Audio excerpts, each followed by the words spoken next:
Actually, for all these episodes, you will have incognito, John. Welcome, friends, both old and new. I am John Saint. Oh, holy shit! I don't know what's happened. What's going on? Johnny be crazy here. American Godstream. I'm gonna let John take it over for a second. But hey, all the tech difficulties have been fixed, and we will stall just a little bit for you guys to figure out that the original chat is the right chat now. So, uh-oh.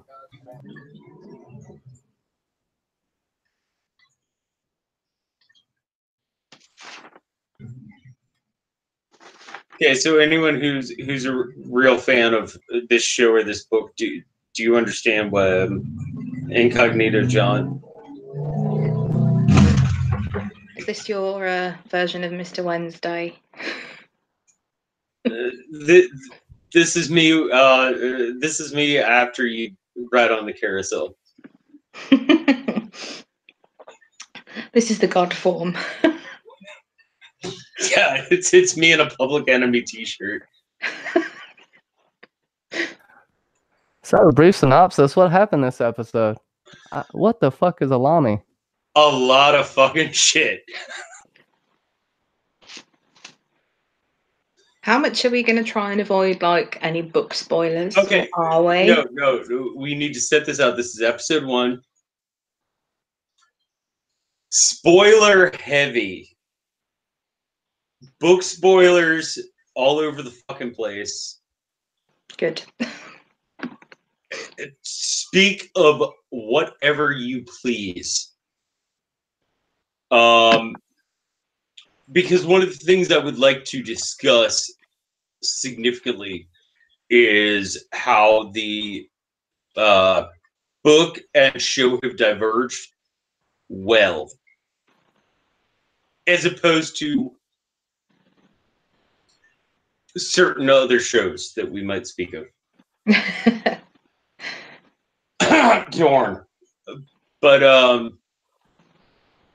the book and the show have diverged well, and it's all because the writer is. I got to take my sunglasses off, or you're going to think I have fire eyes. Gin Saint Baptiste.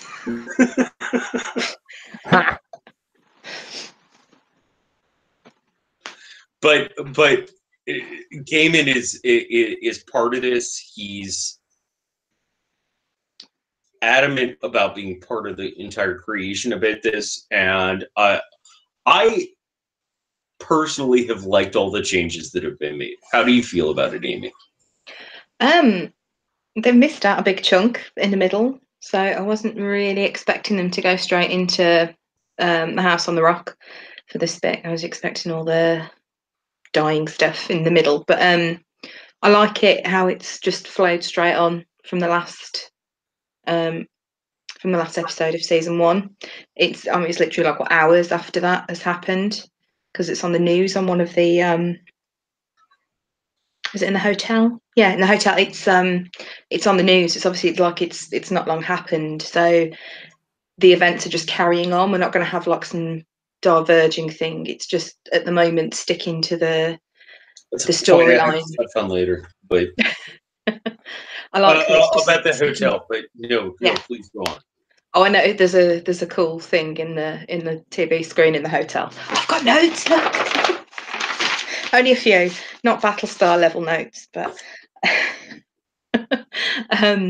yeah, I like that they're kind of just sticking to the one bit of the storyline at the moment, because I think it would get confusing for people that haven't read the books if they started doing the other stuff. They're literally at the moment just sticking to Wednesday, kind of rallying the troops, as it were, without any of the stuff in the middle. I think I need to read the book in the meantime, but.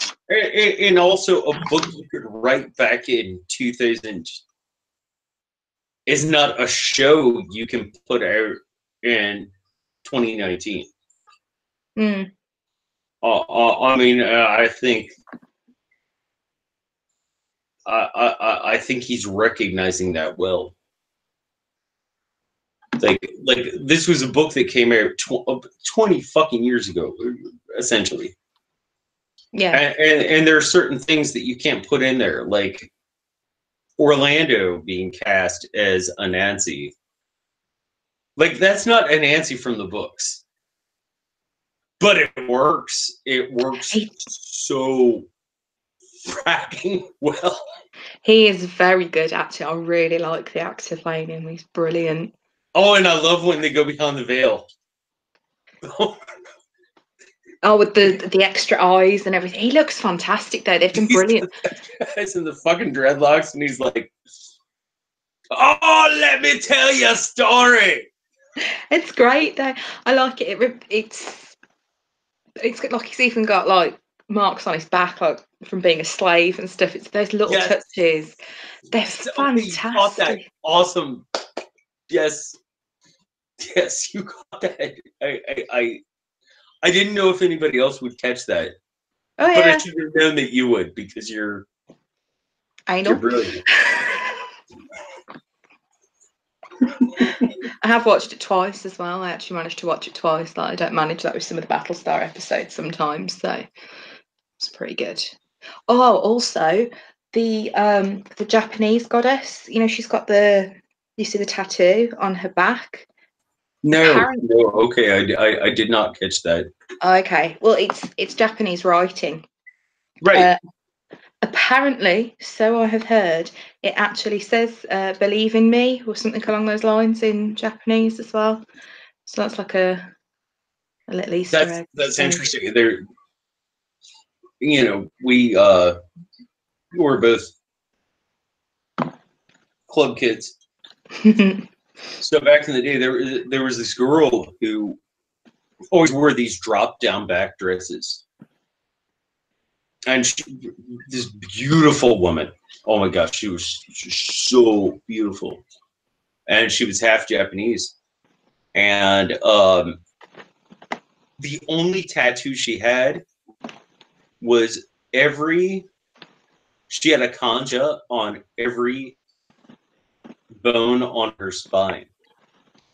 Nice. And it was literally a haiku that she had written. That's cool. But yeah, I can't read Japanese. This is just something that I can't read Japanese. like kanja are all what's the word? It's syllables as opposed to a letter. Yeah, I think so. But yeah, she's probably like the only person in the world that has tattoos that don't say things off like a food menu or something.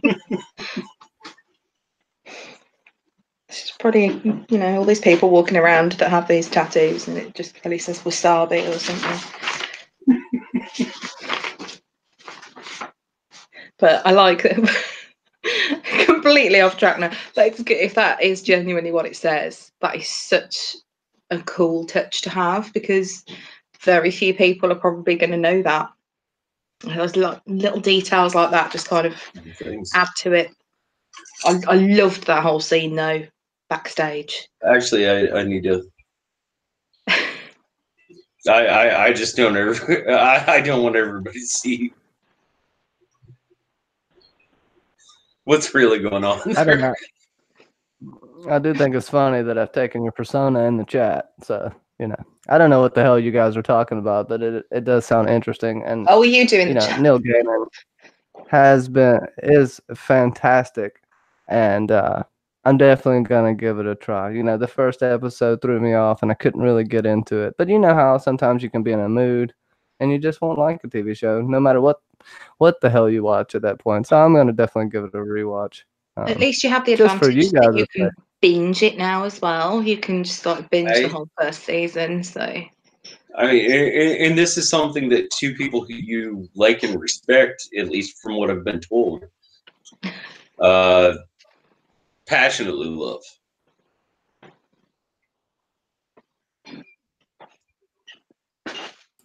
So how's the leprechaun doing? I think it's worth the time. Johnny, by the way, thank you for saving us. Well, classic. They call me Johnny Snow for a reason. I am the savior. Well, that like I'm a fucking vampire. Like I've been sitting here for like 400 years. I don't know how to use a computer. Blame it on technical boy. His new god sabotaged. John accidentally stepped in some garlic. His toes have swollen up massively, and it's really affecting his thinking.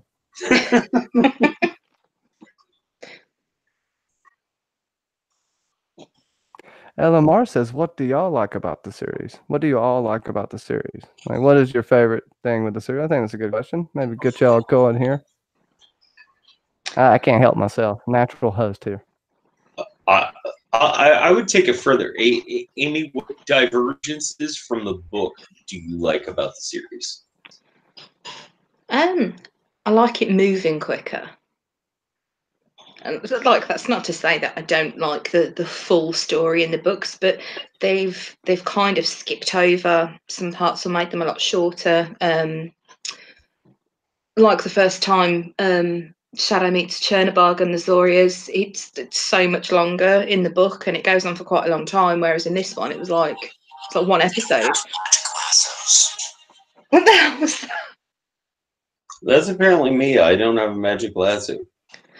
Okay. I do want to do the robot right now. Ome arigato, Mr. Roboto. I know that wasn't the song, but that's just what it made me think of. Sorry. Do you love Chernobog? Chernobog's great. He's just like grumpy and seems drunk most of the time and angry. He's I'm good. sitting right here, okay? You don't need to talk about me like that. At least you look clean, though. Chernobog looks like he hasn't showered for like forever. Same amount of time as Starbuck goes between showers. He's like stinky Starbuck with a beard. A bit greasier though. Yeah, Mackenzie's the stinky Starbuck fanatic there. I think we did notice something on the podcast rewatch though. Where it looks like she may have taken a dry bath. Yeah. So yeah, I like him. And the curse at the end. I did retch a little bit when he spat the bath. The curse. I mean, if you've read the books, I mean, can we give the spoiler? Amy, this is our discussion channel, so may we assume that everybody has watched every episode and they've read the book? I think so. I think with them sort of moving things a bit quicker, I think it's going to be quite difficult to.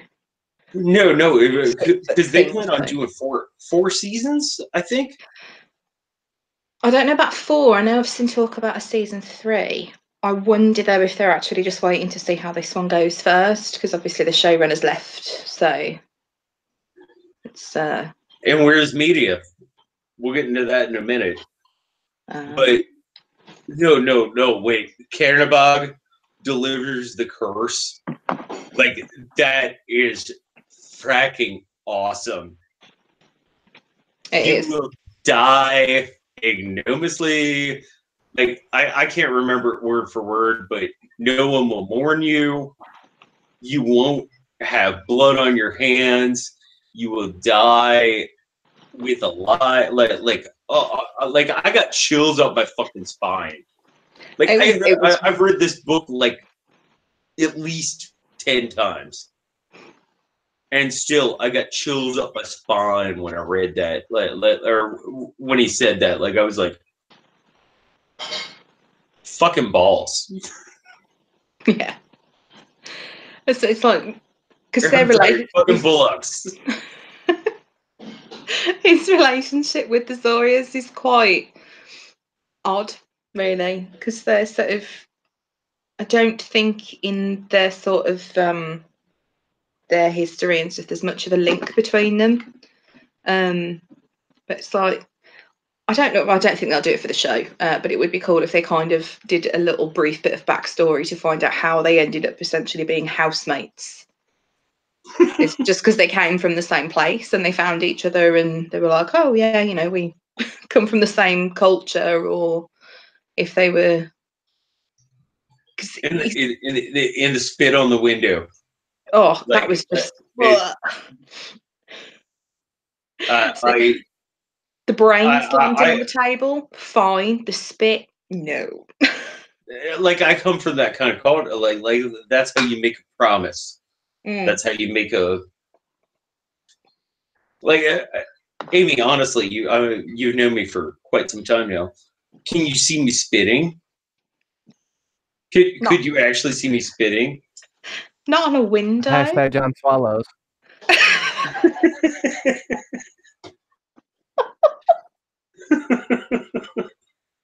You'd know, Johnny. You'd know. If I were going to make a promise, I know all about it. I could imagine you saying spit on it to shake hands. If I were going to make a promise, if I were going to make a curse, like, that would be, at least to me, like that's the thing. It would be, Yeah, but maybe just like a tiny bit of saliva and not like the entire contents of your lungs. It's like phlegm. I don't know. I have some Cernabog lungs. You've seen how much I smoke. Yeah. Actually, that's the new Silent John's drinking game. Anyone who's here right now who also follows Silent John's, you need to take a shot every time I light a cigarette. Alternate alcohol and water, though, yeah, or you'll die. Yeah, you'll be dead by the end of the stream. I was going to say the same thing. Not everyone's a champion. Drinking shots of wine. That's just wrong. It's so Shadow Moon. I know even in the books, his story, it takes a long time to develop, right? Is it starting to pick up in this first episode? You don't even know that in the books, you don't even know that his name is Shadow Moon until chapter 4, chapter 5, which is basically where season 2 starts, is about chapter 5. I mean, I like how they've shifted the time frame around. It works better for telly. That's the best way I can put it. It works better for telly. Yeah, it does.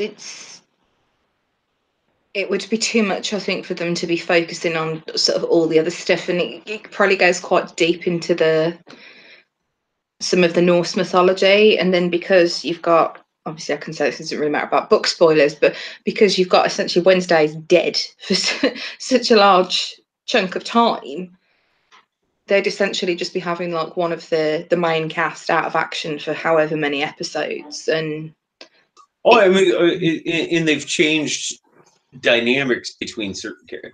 I mean, Laura's character. Yeah, like there's certainly some kind of. There's a lot more Laura than there is in the book. Yeah. Seems like Matt Sweeney's got a bit of a thing for her now as well. Dead wife. Looks a bit jealous when Bilkus is paying us some attention. Do you know my alcoholic reading friends actually call me Mad Sweeney? I don't know why. He did tell me about that the other week, actually. I have no clue why anybody would make that identification with me. I mean, it's not like I'm a 7-foot tall leprechaun or anything. I don't think he's really a leprechaun as such, though, is he? I think.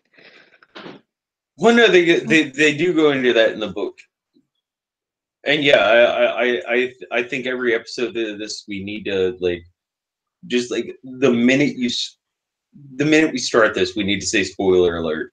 Shut the fuck up. They go into that in the book, in the UK, in Britain where you live, but also Wales, Ireland, Scotland. There was this hegemony of cultures moving in, and the culture that was there, their gods would get diminished and become less and less and less until it hit a point that, leprechauns used to be fucking badasses. Well, yeah, technically he's like a. Just me butchering Irish pronunciation now. Don't laugh. He's a Dinashi, which is like what people would be like, oh, fairies, but they're not. Like traditionally, they were bad motherfuckers. Yeah. Like scary. Like proper they're fucking scary. drunk and they're angry, and just be nice and put milk out back. Mm. Like I put cream out back every night. I do. I got a little dish of cream. John, you keep setting yourself up here. Yeah, they did briefly do that in his episode, but apparently he is. But do you know how many bad things happen to me? Like, I make poor decisions constantly, and bad shit doesn't happen to me often because I put cream out back. That's at least what I think. Sorry, I cut you off, Amy. No, it's okay. Mad Sweeney got some of his look back as well, though, I think, in this episode.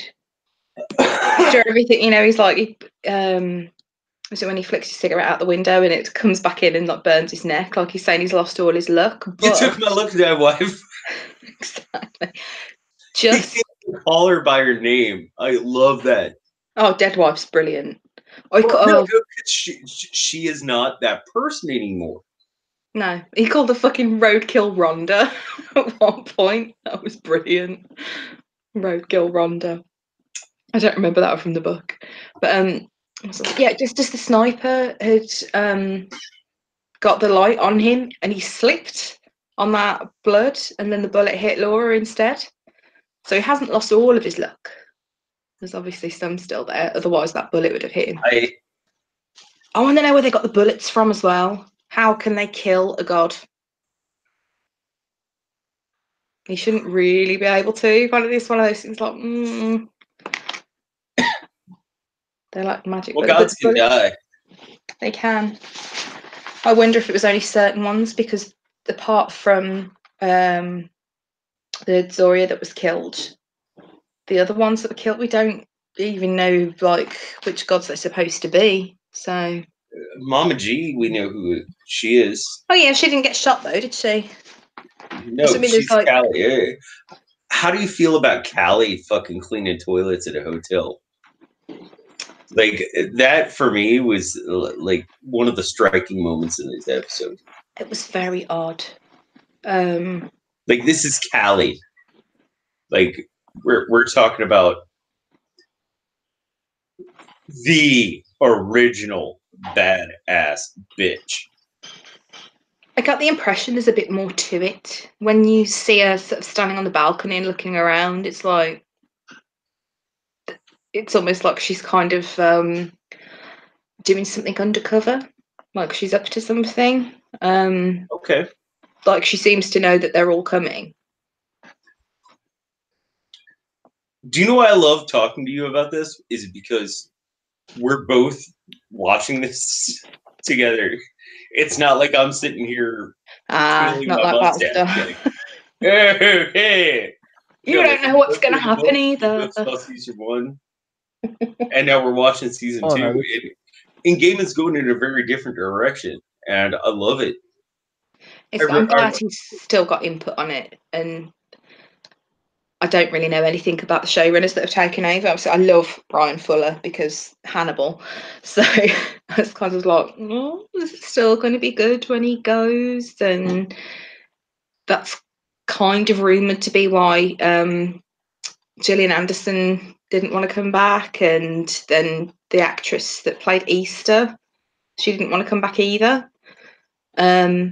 But they have got a new actress to play Media, so allegedly the season. What happened to Media? Peter Griffin asked, do we think they were actually in Shadow's mind and not Wednesday's? Was Bilquis lying? And I hope I said the name right. Bilquis, and Deus Mortorium? Is that how you say? Mortorum? I know it's Latin. Oh, how do you say that? Mortorum. Yeah, it means God is dead. Peter Griffin always comes with great comment. Yeah, I wonder if it's something they got from Vulcan in season 1 before they killed him off. Because he's not in the books, is he? Which was a total addition. I mean, that wasn't in the book, but I thought it was well done. Oh, it worked so well. But because he wasn't in the book, they could have they could use that to kind of get these god bullets as a thing in the show now. It could be something that he created because he's a god, so should technically maybe easily be able to kill another god. So it could be something like that. Did it bother you that he didn't walk with a limp? My one singular issue with season 1. Did it bother you that Vulcan didn't walk with a limp? No, because I wouldn't have expected him to. So you're going to have to explain that one. Because his leg, he had an atrophied leg. He was born with one, and then Zeus threw him out of Olympus, and he broke his leg. And for the rest of his life, he walked with a limp. That was the one thing that really bothered me. Is I as a mythology nerd, which otherwise I wouldn't be sitting here analyzing it. Well, I probably would, just maybe not analyzing it on the level I do. Like, it really bothered me. My one complaint about season 1 was that Vulcan didn't walk with a limp. I did not know that. Like, he should gimp that shit up. Like, he should have been like a cane, maybe, or yeah, they could have done it quite easily, couldn't they? I wonder if that's something to do with the showrunners for the previous thing. Like I said about the tattoo. Who was the actor who played Vulcan? Fucking brilliant. I can't remember his name, but brilliant. Yeah, he was good. I was going to try and watch season 1 again, but time and stuff. I was thinking, oh yeah, I'll watch season 1 before the new one starts. Wait, and then you have a job and 2 kids and a spouse, and you don't have time to like just sit around and watch telly? This makes no sense. Well, when I do, I'm watching Battlestar Galactica, so that takes up more time because I have like 7 pages of notes for that rather than just the one. One of us, gabba gabba, one of us. It's all your fault. It is. That's what Johns do. We corrupt you and just. I think they are going to. I do hope they bring media back in because I mean, the fact that. Oh, so that whole storyline. What are your thoughts there? About Mr. World. Like he needs that. Did you really get a sense of satisfaction when Tech Boy just got the door shut in his face? Yeah, it was just like, right, you're the errand boy. Like, I love that actor because it's kind of like Joffrey in Game of Thrones. Yes. Like, you're like, I love to hate you. Yeah, definitely. He plays it very well. He's like a bit of a brat and irritating. And like, I'm certain you're a great human being in the real world, but yeah, probably. Oh my gosh, I love to hate you. He's like all the worst things about teenagers, all like rolled into one. The teeth, the fucking teeth.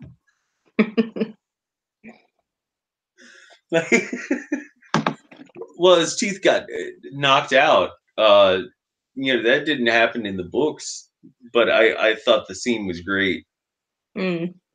Back in season 1. Yeah, after this is over, we're gonna have to go back to season 1. I know, we sort of need to, because there's so much good stuff that happens in that as well. And but when he gets his fucking teeth knocked out, like, you're just like, yeah. Well deserved. Rewatch. I can rewatch it with you, and then I can be an invasive asshole like I always am. See, we should have started this weeks ago. And then we could have done it before season 2 started. Johnny saved my ass today because I apparently can't make the internet work. But I do have some Neo glasses. John broke the internet. I do have some Neo glasses. Yeah, I mean, you are the one. Trench coat and my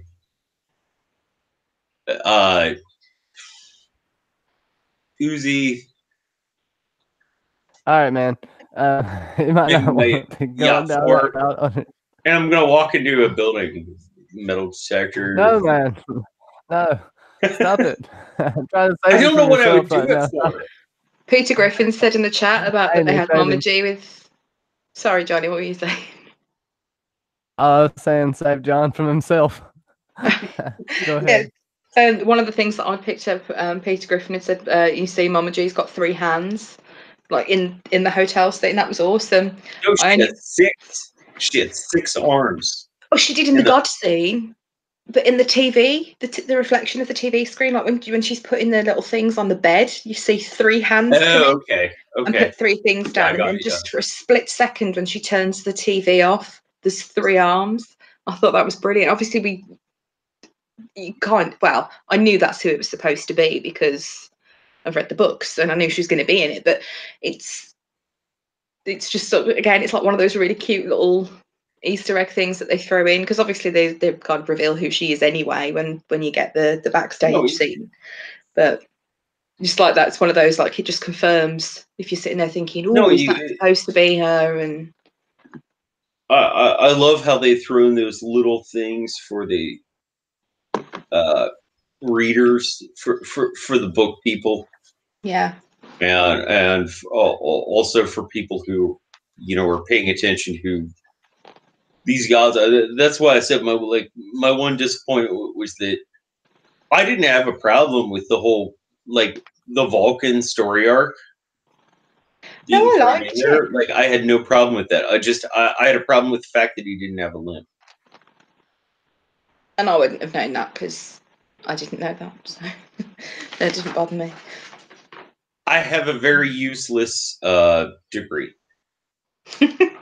I know loads of useless I'm a college dropout. I didn't actually get my degree, but I have a very useless near degree. So I know all sorts of random stuff. Peter Griffin has me intrigued. Mr. Technical, aka the internet, smoking snakeskins. We can't live without. What the hell's a smoking snakeskin? What's that referring to? A toad skin. I think it is. Oh, toad skin? Yeah, it was in that was in season 1. Was it that the first episode he was in as well?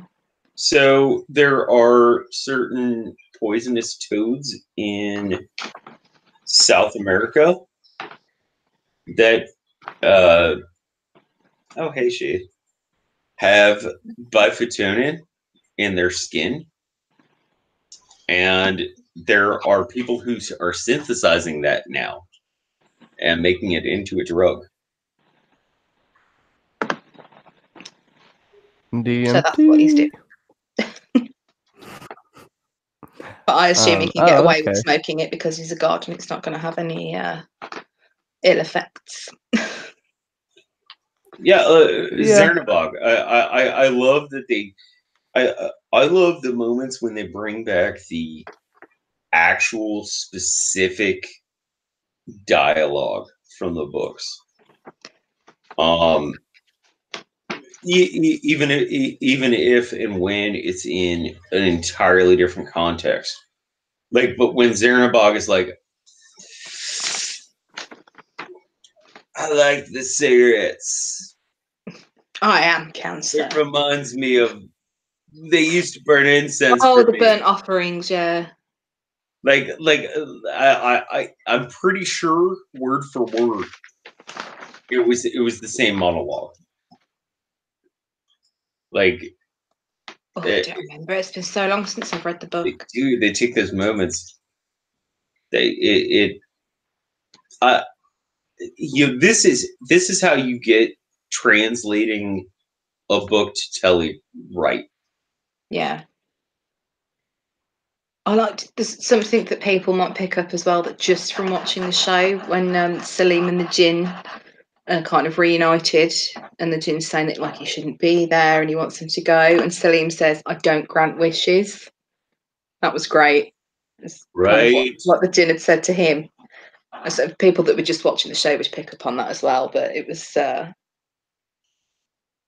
nice little sort of throwback. It's quite sweet as well. And something else odd that I noticed when the gin. John, are you sending messages out in my name?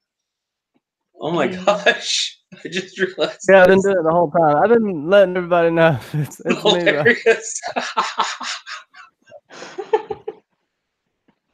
I've gotten a few people. I'll let them know it's me after I get them, but it's pretty funny. Where was I? On my notes. Yeah, it happened on accident, and then I just rolled with it. That's fine. You can speak in my voice.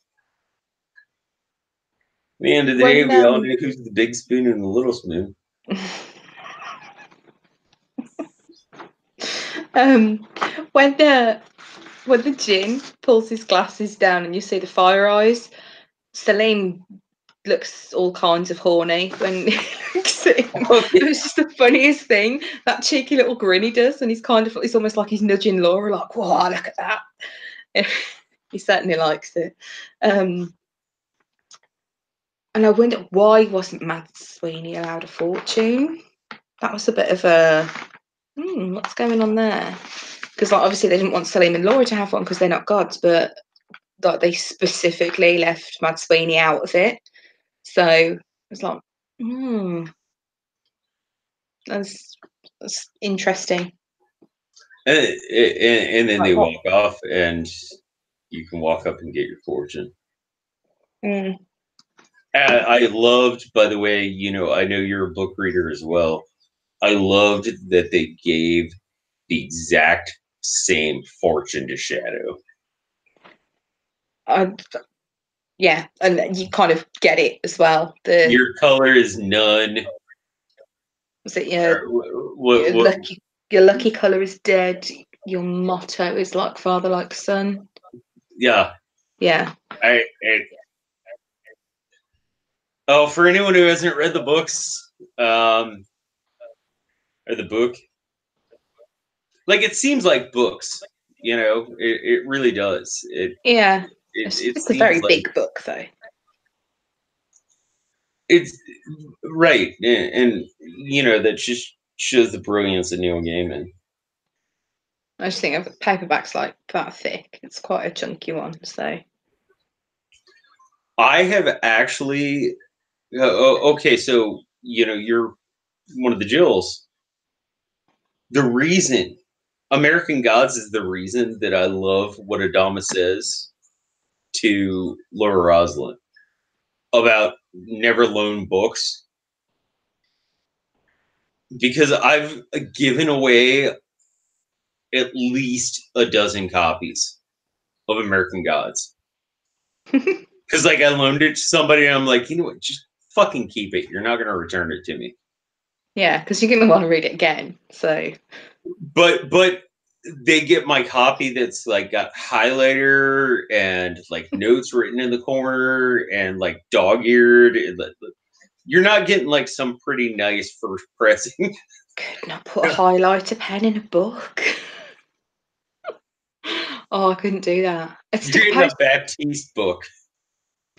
I could put a post-it note and write something on that and stick it in there, but I could not actually use a pen or a pencil and write something in a book. It would just feel wrong. So I don't know. I think it's just people in the UK. Johnny, do you write in books? No. I don't write maybe it's just any damn thing in a book. I'll use post-it notes and mark stuff. I have a big ass notebook like Amy.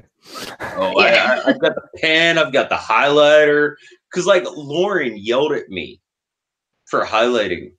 I bought one of Lauren's books, and she was like, "Don't highlight it." And I'm like, "Look, keep us out of your personal affairs, John." I'm joking. Hey, shit! I fucking paid for this. The chat thinks y'all are holding out on they want you to talk about Tiger and wishing that Mr. Nancy would have done his Tiger's Ball speech at the old Gods meeting. I do. Oh, I do. I wish. Yeah, I wish the Tiger's balls speech had been given. Amy, how do you feel? I don't remember this. Remind me what I've Nancy, forgotten. when they have the big meeting in the carousel, Hmm. you know, and Anansi is, by the way, that's Anansi right there. That guy, yeah, that's Anansi. He tells the whole story about when the spider stole the tiger's balls. I do not remember that. You do not remember that? Oh, How do I not remember this? because like Tiger's walking around with his big balls, and then he had to go do something, and he's like, "Oh, hey, Nancy, can you watch my balls?" And then Nancy Oh, this stole his ball's funny, bro. It's a great story. It's hilarious. Like I love African folklore. I love that Gaiman puts proper African folklore in the style in which it was written, or in which it was spoken. Yeah, because they're all sort of, they weren't written down, whether they were sort of. No, there was a damn good nod in this episode to that, though, when Votan, when Wednesday is like, "Did you at least get the rabbit?" Oh, did you get the rabbit? Now you're not an American. Do you get that? Did you get the reference? The rabbit. He was just talking about Easter, wasn't he? No. In America, a lot of the Anansi stories got turned into Brer Rabbit stories. Oh, that's quite interesting. And and you know that's why he was like, "Did you at least get the rabbit?"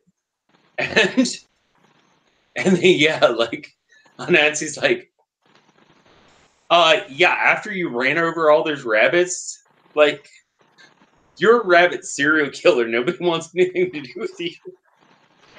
Yeah. Oh, there's a nod to the book as well, because he talks about Whiskey Jack, doesn't it? And he features in the book for which so it's what was Saki Jack, is it, in the book? Whiskey. Well, that's kind of what he's supposed to be. Right. It's to do with the pronunciation and It's stuff. Whiskey Yeah. Jick. It's What or did you say, Whiskey John? Jick. Say that 3 times fast. Who, by the way, I was also a wolf, just like Odin. You got what, John? Say it again. You got what? Whiskey what? Whiskey Jick. Oh, do you get that often? It's a side effect of nanolons. I do. Like nobody would really care. It's not like it's gonna affect anybody but me. Salsa K says she mistakenly lent out 2 of her favorite books, Midnight's Children by Rushdie, or is it Rushdie? Yeah. And a George Saunders book, and she's pissed she won't get them back. She wrote in one, but it was for class stuff. Sasuke, You don't care if people writing. A guest on Songs for Ice and Fire last night. And did so well that now she's going to be harassed into coming on all of our channels. So, yeah. Good job, Sasuke. Sasuke, you're harassed. Consider yourself officially harassed. Bobby agrees about writing in books as well and folding the pages. That's just no, it's wrong. If it doesn't say first edition, I can do whatever the fuck I want with it. But you see, when you buy a book, the receipt is there as a perfect bookmark. Oh my god! There's my Fire and Blood. No that marks is in the shocking. No, but I have to say, this is coming from somebody. I have 4 copies of Fire and Blood, 3 of which are sitting in Mylar bags, sealed up, until they're worth a little more money, and then I'll probably sell them off. But no, if it doesn't say first edition, I can do whatever the fuck I want to it. Fair enough. Oh no, even like grotty books I bought in charity shops, I would not write in them. It just feels right. To be fair, they ain't my first job. When I left school, I worked in a library, so I think it's the librarian in me that's like, no, look after the books. That's it. For me, it's the thing that a little personal John story extended my vocabulary because I always loved books when I was a kid, but I'd come across a word I didn't know, Mm.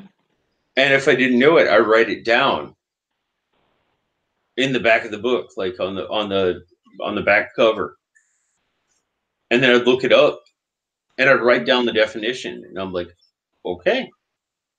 I mean, because usually contextually you can conceive it, but there's certain words you come across that you're like, I don't know this word, and Yeah, you want to know exactly. Yeah. What deliberately does that mean? And for me, that was the expansion of my vocabulary.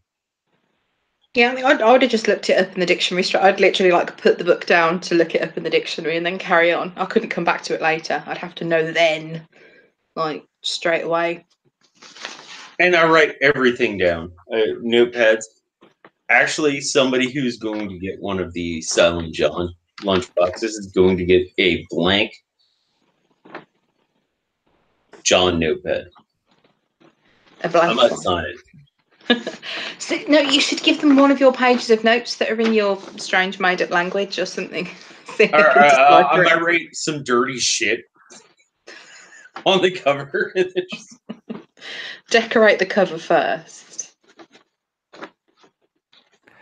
I will have to approve this because my name is attached to this, but yeah, I think you'll be okay, John. I love that you're me right now. That's great. It's the No, I silent put in the connection. chat. Also, if Baptiste isn't answering you, it's because I'm him and he's himself, and we are the Cylon Johns. Like, I want to comment right now, but I'm kind of just like, no. Just let Johnny take over. I mean, number one is a very disorganized model, but it usually works out pretty well. It's because those books fall off the shelves and hit him in the fucking head every now and then.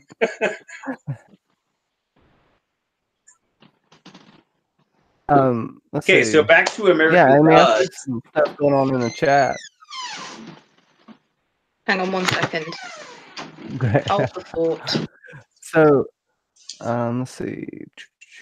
We have some people. Wednesday thought Anubis was Hubal. Am I saying that right? Peter's talking about he's skipping around, but Hubal or Monet. And then I don't know. Do you see what's going on in the chat? Well, I'm Renette. There, John. I'm a little confused only because I have a billion names in my head and I haven't seen the show yet. Yeah, no, John, thank you for saving me today. No problem. I'm so codependent that I needed Johnny to save me on my first proper live stream. It's okay. Yeah, and even after I saved him, John proposed to me. Like, dude, give me a ring first. Okay, I'll give you a ring. I just want better insurance. Yeah, see, now you done said it live on air. We can't do it. So you done screwed it up, man. I actually had a roommate who had a foreign wife and it was a financial arrangement.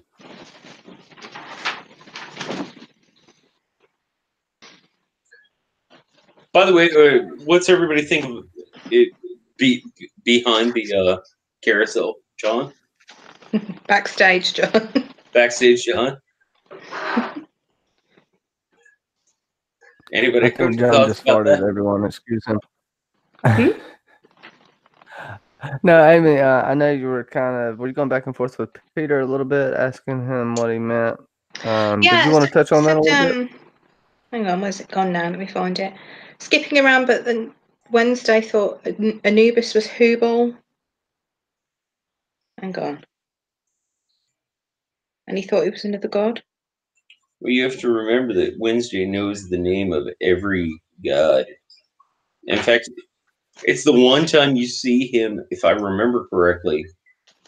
It's the one time you see him swear in the entire book. Is it?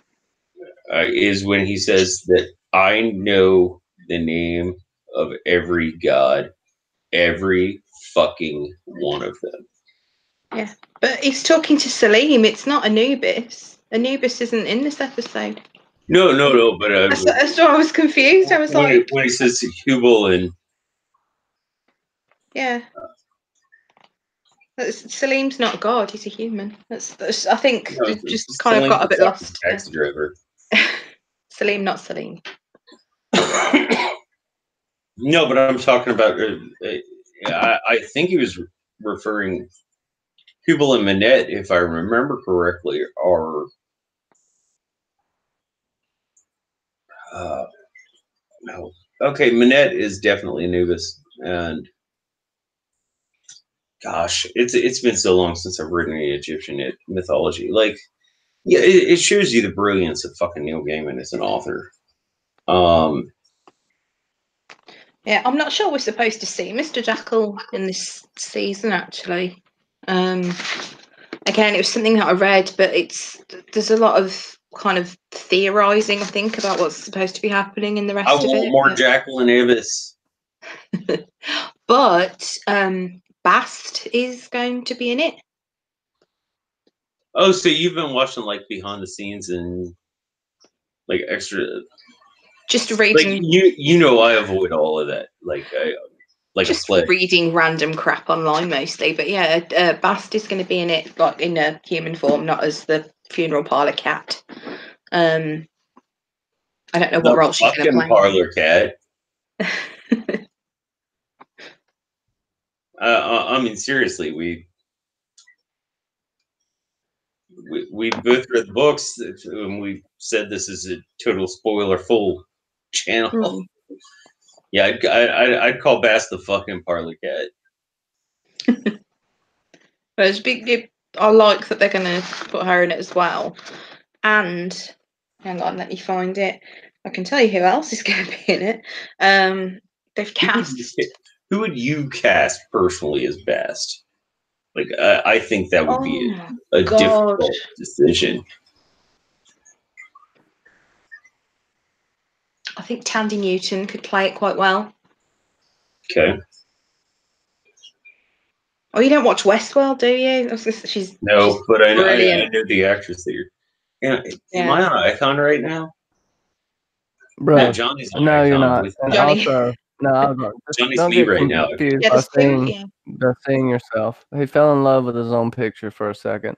But no, Tandy Newton is an amazing actor, and I would agree with you on that, Amy. Also, John, you like BSG. Like, you have to see Westworld, man. Kind of same concept, but stuck on Earth. Maybe. We got to, that's still somewhat in the air. Pretty sure it's a location on Earth. But kind of dystopian future, but technology is crazy, and it's something that you see kind of happening today, and it's not the whole who is a Cylon and who isn't. It's more of the what is humanity aspect. But I won't talk that much about Westworld and piss off the This is on air June 1st. I will binge Westworld. I'm saying this on air. So now you've promised it to everyone else. I've promised it to everyone else, and I've promised it especially to my fiance here. I knew you were gonna say that, and I still wasn't prepared for it. He hasn't said yes yet. I'm sitting here with this fucking ring, and he's like, I don't know.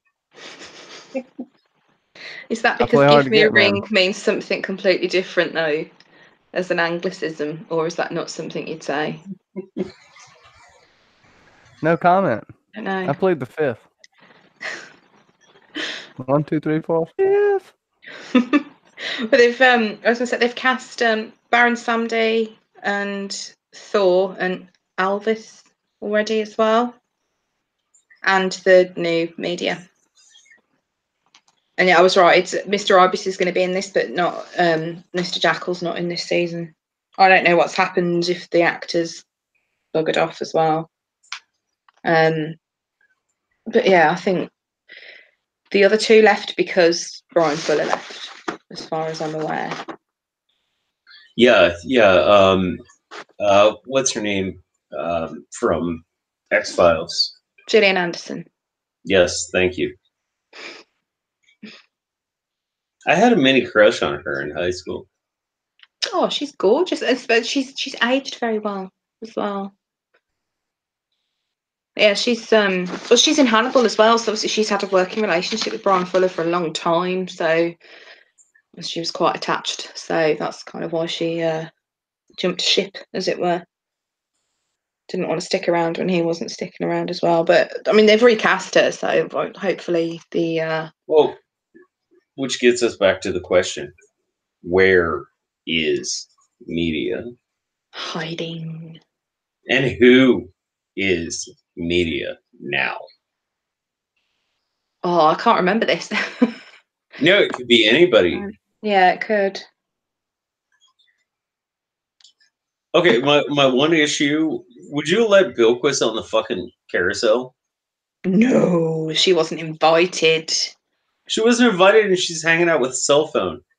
And she's not. And the fact she kind of does spill the beans a bit when they're backstage, doesn't she? Because she's talking about like what the new gods have shown her. That should ring some alarm bells for the others somewhat. I would hope. I mean, I would totally hope that would be like, oh, hey, yeah, so this is the kids' table, and you should go eat over there. Well, yeah, but it's the fact that nobody says, well, hang on, why have you been speaking with them? Or, I'm sorry, that's probably a joke that's lost in translation with somebody from the UK, right? Yeah, probably. Okay, so American Thanksgiving, you generally have two tables, and like there's the table the adults sit at, and the table the kids sit at. And yeah, I would have totally sent Bilquis over to the kids' table. I would have been like, yeah, I really don't want your input, and I certainly don't want you listening in on what we're talking about. Yeah, she's I mean that's well, we know that she's working for Technical Boy anyway, but it's odd that nobody challenged her on it. Like they should have said something. Like, well, hang on a minute, how come they're helping you? You know, why are you in touch with them? They're supposed to hate them. They're supposed to hate us. You know, what have you been saying to them and that kind of thing. But nobody bats an eyelid, which is quite unusual. And you would think the fact that they're all there because, you know, they're old gods, they're not worshipped as much. The fact that she sits there and says, you know, I've got all these new worshippers because they've helped, you'd think they'd also maybe be interested and be like, well, I want to get on this as well. But they don't. It's just completely ignored in that scene. But it could, you know, it could come back. You know, people could. I did feel it was a bit heavy-handed. Like, we've read the books. We know how this is all going to work out. Yeah. Like, I did feel that inserting Bilquis into that whole scenario was a bit heavy-handed. Like, it's kind of a bit too much allusion to the end game. Maybe. Yeah. It's like, I know we're kind of trying to avoid spoilers, but I don't then want to say. No, like... no, that's the great. No, we talked about this, and this is our channel, and this is not BSG. So, spoiler away. Well, it's, you know, because Wednesday knows what's really going on, so that's probably why he's let her be there, because he doesn't see her as a threat, because he kind of knows what her instructions are anyway. Right. So, like, and that's why I felt it was a bit heavy-handed. I think for a first-time viewer, it would be like, oh, hey, wait, kind of moment. Yeah. I think some people are going to go, well, I wonder how long they're going to wait to actually kind of drop the biggie, as it were, when, like, if there's going to be a season 3 and possibly even a season 4. That's the plan. It's Yeah. 4 seasons. So how long are they going to wait before they tell everyone who Mr. World is? It's like, Yeah. and How long are they going to wait until that glass eye gets shot? Yeah. Or like, I wonder if perhaps By because the you've way, got I loved my favorite line of dialogue in this entire episode. Fuck you you in your glass glass eye. eye. I just knew you were going to say that. Yeah, Roadkill Rhonda was the one for me. That was fucking awesome. But what was I going to say? Actually, just after that, because it seems like he's going to try and make some sort of deal with Laura as well.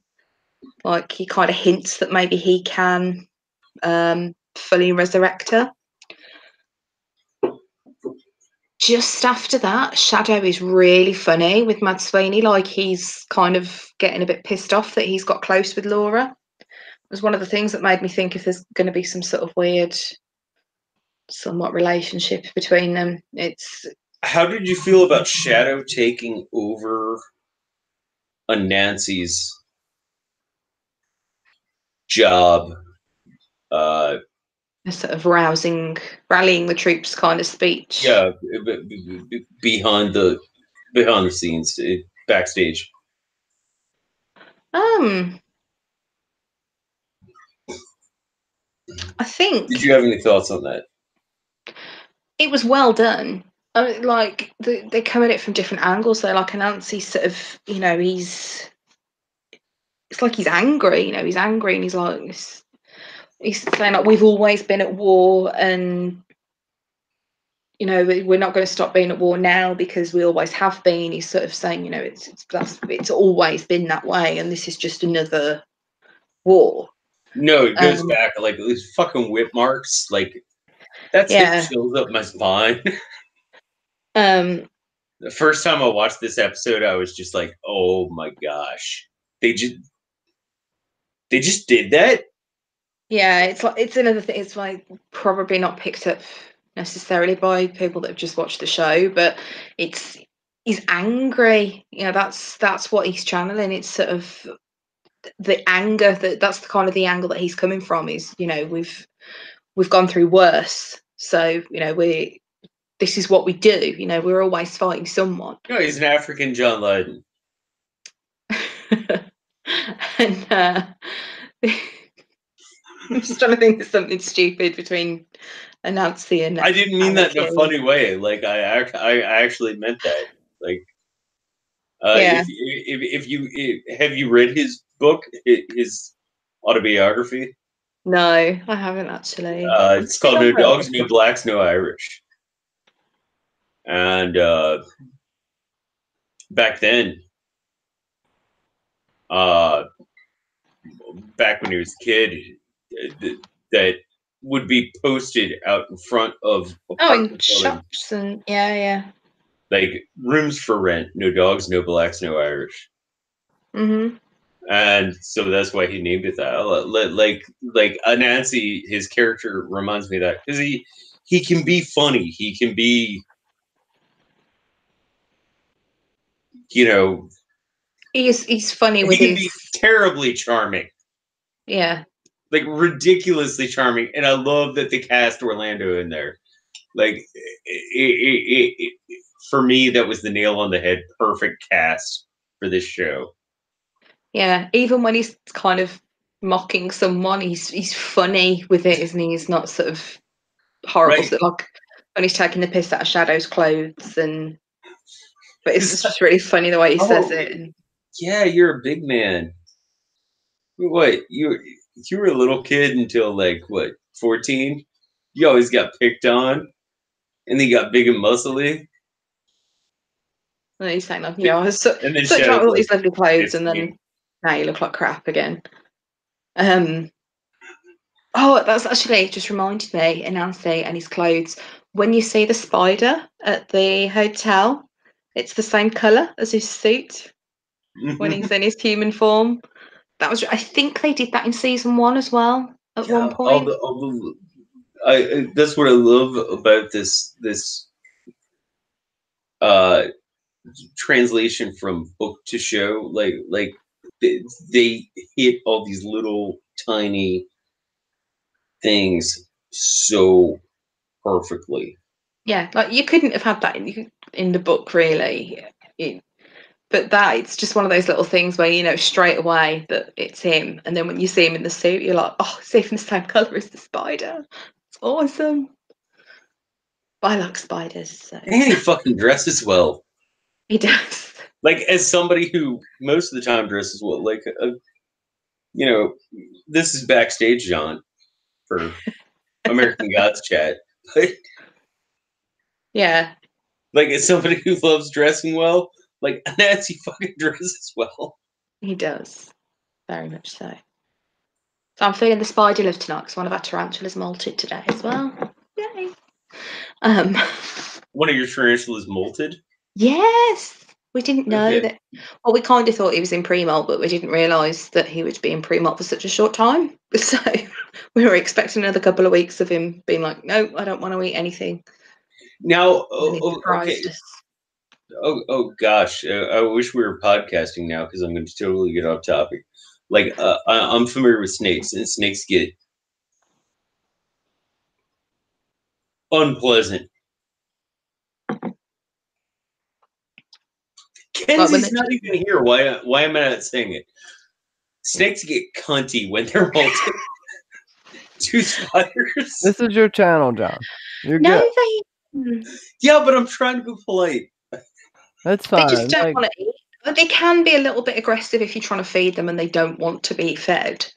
But then, like the tarantulas that we keep are pretty docile, New World species, so they're not like known for any sort of. I'd be very surprised if we got a threat pose out of one of them.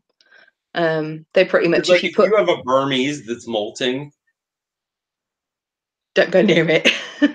just stay the fuck away from that tank. No, it's literally like dangle food in. Either they'll take it or they'll run away from it, pretty much. And if they don't want it, just take it back out again. That's they're easy. They're a lot more low maintenance than snakes. A lot more. Snakes are like they're just these prima donna princesses. Like, snakes are Disney princesses. sounds a lot like Shade to me. Oh, Shade's a total Disney princess. Cats are so selfish. I mean, I like cats, but they are they can be selfish assholes. They don't care about nobody but themselves. But they are so fun and so smart. But it's funny how their personalities are. They're just kind of like a solitary human that doesn't I like. don't have relationships. I just surround myself with pretentious animals. Well, I mean, you and your cat have like the same personality. You just walk around and spray people, and when you want to be loved, you'll talk to somebody. I'm kidding, man. Spray people. Oh dear. This is you getting into pissing on people again. We can't have that.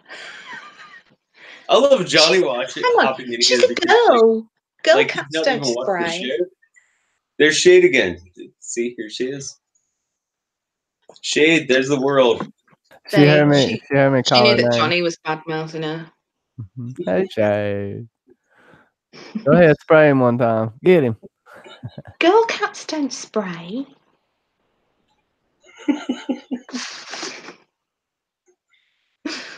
We've gotten so derailed. Oh, no. At least my pet had some vague link to the show. At least I'm not doing this on somebody else's channel. That is very true. I'm doing it on my own, so if it's like chaos, it's fine. I'm gonna put the glasses back on and we'll talk about this episode a little more. We were talking about the fortunes. I want to know what. Oh, the fortunes.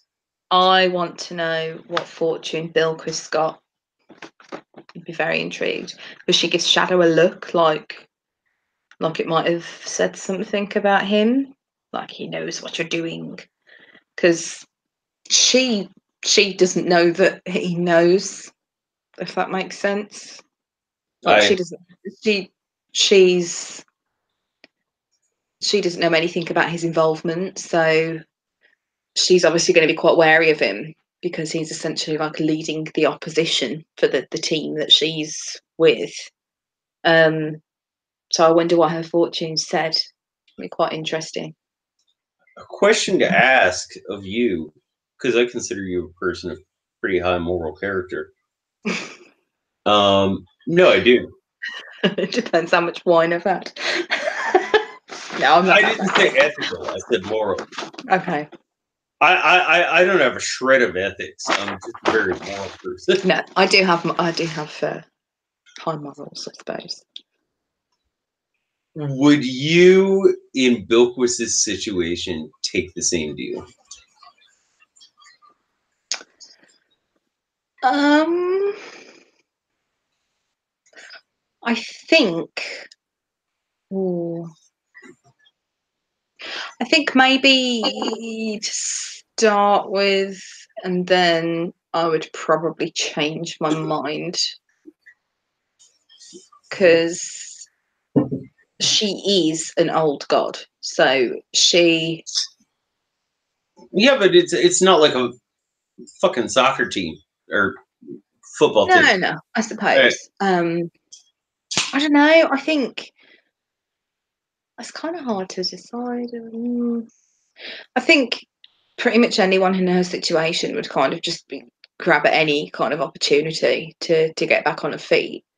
But once she had sort of the tools with which to do that, it would make sense if she then kind of fucked off the new gods and went and joined the other old gods, because like she's powerful again and she'd have the others with her sort of on her side to kind of protect her as such.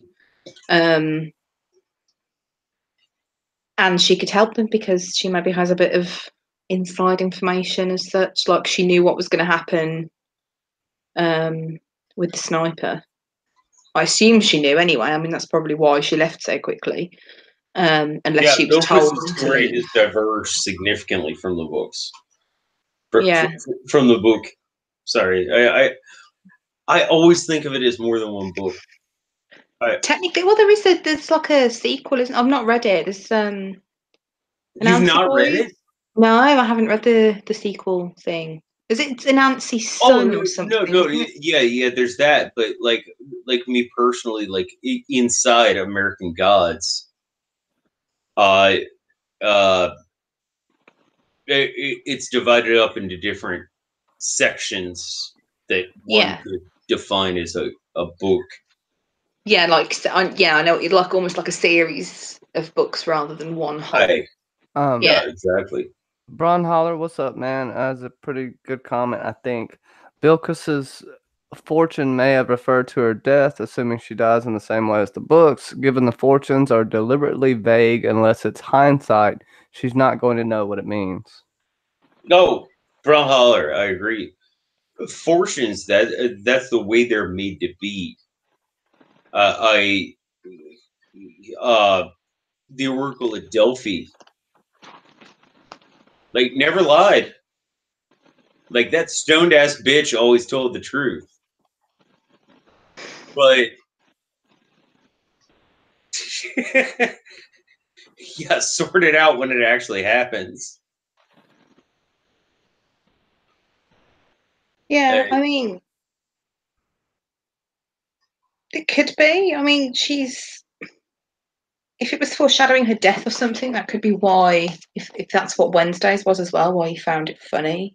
Well, I like that Wednesday actually stick to what he said in the book, which is you don't share your fortune with somebody else. And the Shadow just reads is it out actually loud. kind of dumb because right after Wednesday says that, he's just like, oh, okay. he's like, Everyone listen to this. well, I'll just read this out for everybody standing here. Like I did like the touch of when Laura her blank one. puts her coin in the slot and she gets a blank fortune. I don't get why they let her. I mean, if it was only supposed to be the gods, why did they just suddenly decide to let her, but not let Mad Sweeney? Why didn't he get one? I'm so annoyed that he didn't. I want to know what his would have been, but I don't know. There's going to be an episode I think it's because centered around Laura him. could kick anybody's ass. Probably. Like, magic dude, coin she turned a powers. fucking truck over. Yeah. Or when she I think she flicked when they first met, she flicked him and he just went flying across the room. Right? Kind of thing. It's pretty cool. I think if you had that kind of strength though, surely you would like accidentally do stuff. If that was me, I'd be so fucking clumsy. I'd be like knocking houses down by accident, fucking sneezing and killing small children. It'd all go horribly wrong. Well, hopefully some years of practice would help, but I would do the same damn thing. Slip on a banana peel and fucking turn back the time on the world. Yeah. You try and open a door and just pull it off its hinges and accidentally rip the steering wheel out when you That was drive. so uncomfortable though. It was so like I would hate that. Like of all the superpowers you could have, like super strength, I would fucking hate. Unless you could turn it off. I feel like Heracles in the fucking Disney movie. Like, I didn't mean to knock that down. Yeah. You feel like just fucking shit up everywhere you went. It's like, no, I'm just making a shit show of everything. There's going to be a Mad Sweeney episode again, I believe, this season. Oh, you mean a Mad Sweeney focused episode? Yeah. So obviously you kind of got his coming to America story, but they've not really done much about his actual Great origin. movie, by the way. About Great movie. and Coming to America. Sorry, I had to throw that in there. now you're. I mean, I know you live in England, but it's part of the UK. Like, are you familiar with the entire story behind Mad Sweeney? I know some. He was. Hang on, I'm going to get this really, really wrong. So he was a king or something, and he just lost it in the middle of a battle and went a bit crazy. But he was a little bit crazy anyway. I think he attacked some people building a church on his land or something like that, and then they kind of cursed him. He got cursed for attacking people for building a church on his land. Yeah. And he got cursed with crazy. madness. Yeah, he went crazy in the middle of a battle. Was he like sitting in a tree or something, and people had to try and get him down? And yeah, that sitting in the woods naked for like years. Because it's oh god, his actual name. That's why he's called Mad Sweeney, because that's what it translates to from the Irish. Yeah. I'm going to butcher the fucking pronunciation now. I want it to just like Boiler Sivna, something like that. That That wasn't terrible. I didn't do too bad. It's really funny because you live right next to these people, but my pronunciation is. I don't have Irish family. You've got a kind of a leg. I find the spatial differentiation amusing because you're like, yeah, this is my backyard, and I'm like, yeah, by US terms, we're like 200 miles away. Want to see? No. I didn't do too badly. I got the first bit right. That's the my knowledge of any Irish things is pretty much vaguely knowing how to pronounce names correctly, and that's only because I know a Siobhan, a Sinead, and a Stacia. That's it. Anything else, I'm fucked. I can have a vaguely good go. John's lost it now. No. It It reminds me of a toast, actually. Ironic. God bless the Irish. We're all fucking mad. Our words are all happy, and our songs are all sad. That's quite good. But yeah, I'm sure once we have that episode, I will butcher some more So we've Irish. only had back to the show. I'm sorry. We can butcher some Irish. I butcher it pretty badly. Like my Irish Gaelic is pretty awful, but You probably understand some of the like grammatical rules and stuff better than I do. we don't have grammatical rules. We have grammatical suggestions. Suggest which of the B's are pronounced as a V and which of the S's are a sh. Not yeah. Basically, the biggest suggestion is don't be Anglo and don't be Welsh. Oh no, Welsh is completely different. Why is your enemy? Oh, you can't say that. Technically, oh no, I don't have. Well, Ben's got Welsh in him. I haven't. But no, back to the episode. Okay, so we have. I mean, this is the.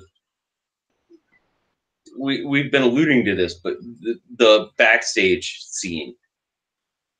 Who do you think the other deities are? I mean, we know we have Mama G, or Kali.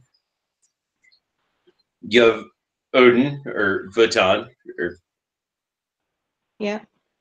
Shadow's there for some reason. Yeah, but I know who Shadow's supposed to be as well. So yeah, well, this is a spoiler-full episode. Yeah, there's a reason Shadow's a nickname, all right. His real name's Balder. Yeah. All right. He's demigod. He's the sacrificial god of light. Okay. Yeah. Anybody who didn't know this, sorry, I just fucked it up for you. Yeah. Read the book. But yeah, he's like Odin's actually his dad, and he doesn't know. We have Xanabog. Yeah. We have Anansi, who we both gushed about. Like, dude, Anansi behind the scenes is fucking badass. Oh, he's awesome. If you could do that with your face, you would totally do it all the time. I actually want to go back and watch it one more time because I'm going to count his dreadlocks, and I bet there will be 6. Okay. I don't know what the significance of that is, but because of his limbs, or 4. Oh, okay. So it's like he's got 8 limbs then, maybe. Okay, maybe I'm totally wrong because like 4 dreadlocks, you would look like bad white people dreadlocks, which we know about that. Oh gosh, this is getting so real. But no, there, and then of course you have.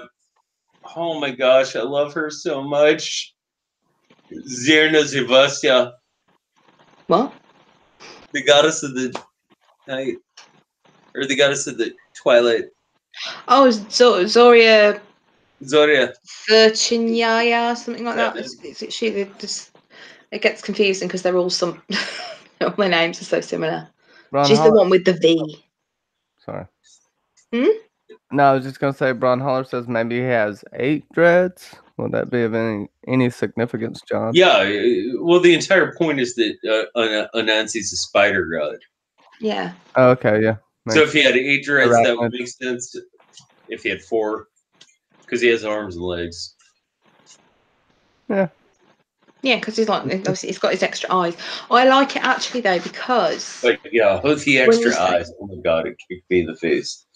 When you said about Zoria, very briefly, you do see she turns her head, and you've got all three aspects. But I liked that. That was a good It one. was 'Cause so well done. not only that though, but their mythology, there's only two. They added a third in the book that doesn't actually isn't like a one from their mythology, I believe. That depends on which aspect of Czechoslovakian mythology you go from. Just like Bilebog.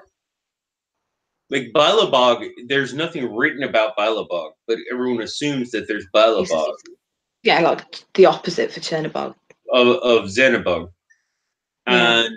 And everyone assumes that and it's written into some later but that's what I think is so cool about this show.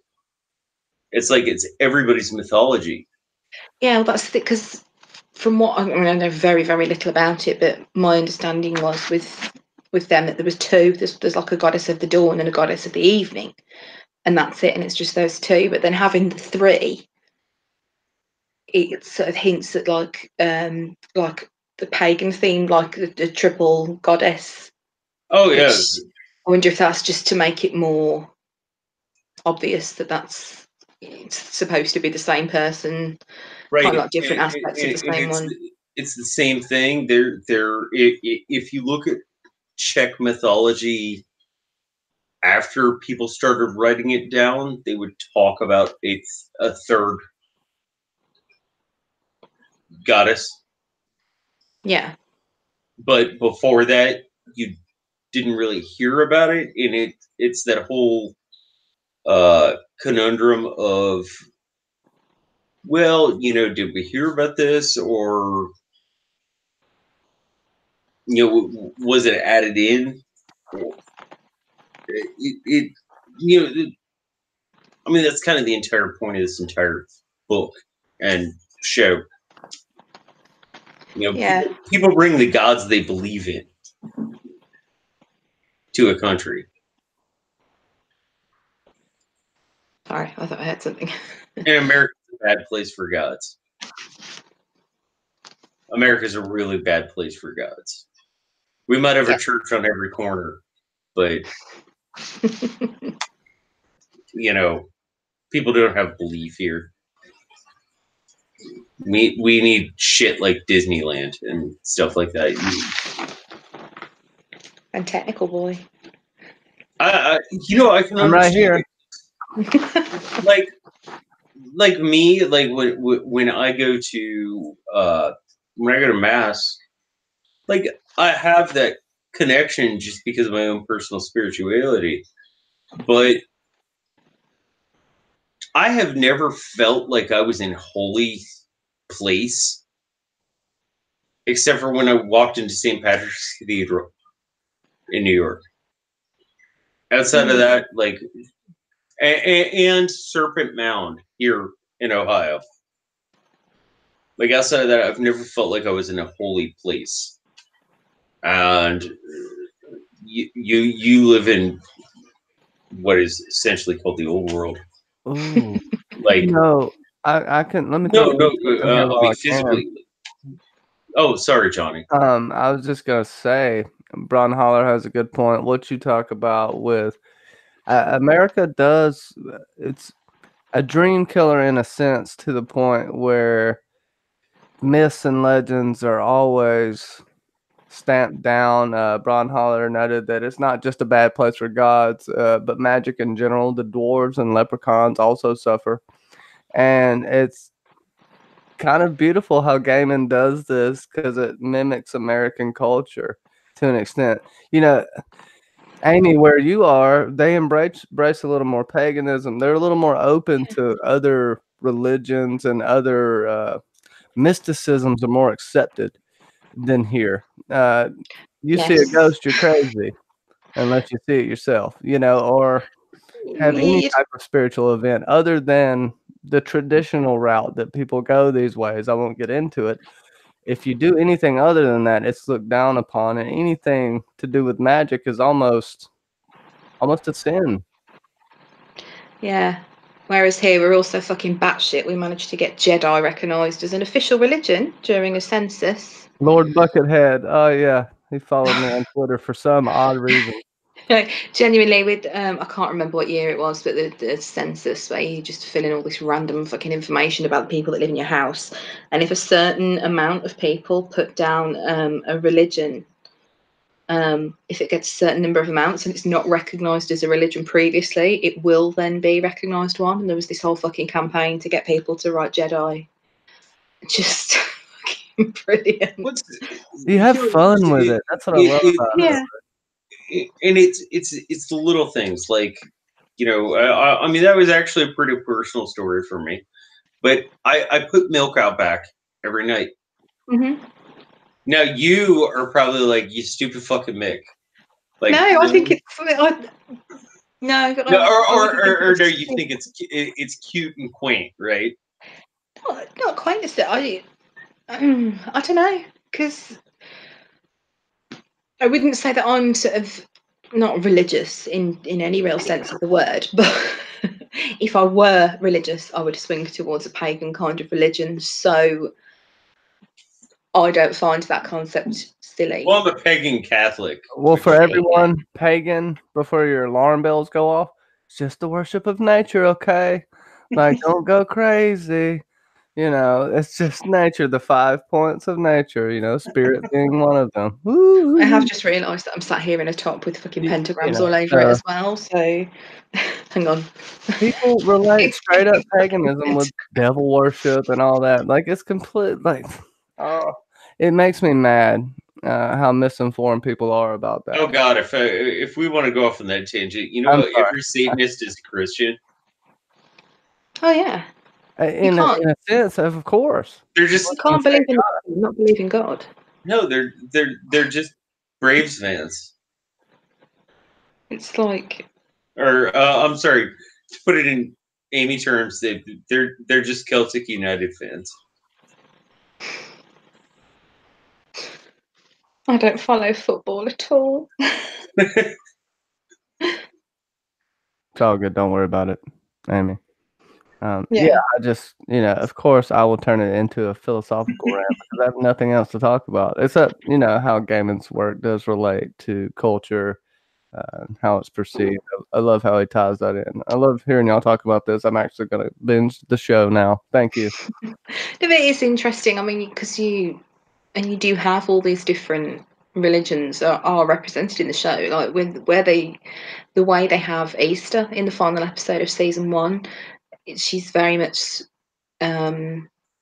like she's been sort of turned into like this commercialized thing, and Jesus is taking all the credit at Easter, and you've got all the different Jesuses. But then when Odin kind of tries to remind her who she really is, she reverts into the pagan version. Did you love the Jesus episode or hate the Jesus episode? I fucking loved it. It was hilarious. Like, okay, I loved it because it was, like, for me, it was moving. It wasn't hilarious. Like, and maybe that has to do with the fact that, like, I found it amusing. Like, bits of it were very funny. No, but I'm talking about, like, it starts out and you have the like on the Mexican beach. Jesus. Oh, yeah, Mexican. No, that's sad. The Get shot, and then they're all, and yeah, it was funny that you have all the different Jesuses. When they're at Easter's house and you've got all of them, that was fucking like hilarious. They're all at the same house. Like they're like, hey, well, but it you know, I think it defines it. You know, it's the thing I think we keep getting back to is that the book is so well done, but the show is doing really well with just defining belief. You know, it's like I said in the title for this live stream that we're having. Believe, just believe. Yeah. You know. Well, Shadow believes in mermaids now. Who does? Shadow. So he believes in mermaids now, and that's the thing, because right at the end of season 1, when he says, "I believe," and Wednesday says, "What do you believe in?" He says, "Everything." And when they're in the car and they're talking about mermaids, and Laura's like, "Oh, so you believe in mermaids now?" There's like a look between him and Wednesday, like in the rearview mirror, and he's like, That's actually an Easter egg. "The look That's or the actually an mermaid?" You say you've never read a Nancy Boys, right? No, I haven't. Okay, Why the mermaid? that's actually an Easter egg. Okay, fair enough. Yeah, they were talking about mermaids of something. I can't remember. But yeah, I like it that he's like, "Yeah, okay, fine. Mermaids exist as well. Why not?" In for a penny, in for a pound. Hmm. Well, it's quite funny when like Anansi is pretending that he doesn't know what Shadow's talking about when they're back in the diner at the end. Like towards the end, just before the sniper thing, he was like, "Did we really go on the carousel?" And he's like, "What fucking carousel? Like, what are you on about?" I don't know if he's doing that like just to play with him almost because he thinks it's funny. Or if for him, it's like not even carousel. But, back to the reference about the Tiger's Balls thing that I think it was Brown Holler who brought up. I think so. I do love that when Anansi hops on the carousel, he does laugh and hop on the lion's back. Like I really thought that was funny as shit. Like, because that's straight out the book, and when you read it the book, it's absolutely hilarious. Yeah, I'm gonna have to look that up. I've actually written down on my little page of notes a Nancy Tiger Ball story. But yeah, so we have the question. So we have some defined gods that were in that room. I think it was about a dozen, right? Yeah, that's how many the Jinn says that there are. But he's Who not are the there. other ones? There's the Japanese woman. There's the guy with the red face paint. I believe is an Iranian god or something. Somebody in the chat said they think it's Ahura Mazda. Yeah, that rings a bell. I was reading something Which about Zoroastrianism is still a somewhat practiced religion. yeah. If you read what they were their roles were actually named in the titles and what they're supposed to be cast as. He was named. The Japanese goddess was named, and then the other ones we already know about. And then one was credited as old wizard god. Ahura Shinto. Yeah. Amaterasu. Amaterasu. I Amaterasu. apologize. Yeah, there were the credits had there was old wizard god, warrior woman or something like that, a warrior goddess, beautiful woman goddess, which I think was the one with the sort of reddish hair. You saw her kind of sitting down, and there was like a close I up of love her that you face. actually sit and watch the fucking credits about this. It's actually because I wanted to know who was singing You're the more song. anal than I am. I was channeling you here because So I who do wanted you to know think the who was wizard god singing the is? song. The wizard god, fuck knows. Gandalf. Yeah. Gandalf. Merlin. Hey, Yeah, Merlin is a being of higher power that people believe in. Like, could be. you can't discount that. Yeah, I would assume it to be like some like a druidic deity or something along those lines. I can't really think of many religions where you just have like an old wizard. Warrior goddess, I mean, I'm Irish, I'm sure you know where I'm Morrigan. proud there.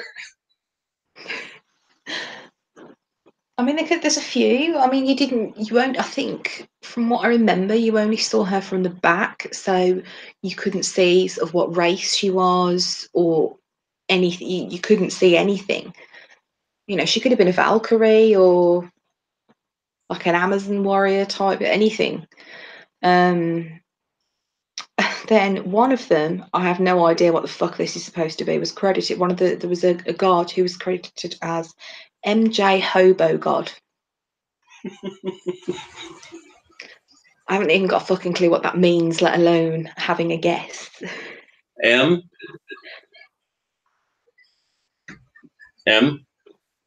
like MJ or NJ? M. Sorry, Yeah, my M. sign's awful. MJ Hobo God. God, that's like trash, man. the only two things that spring to mind if someone says MJ, Michael Jackson or weed.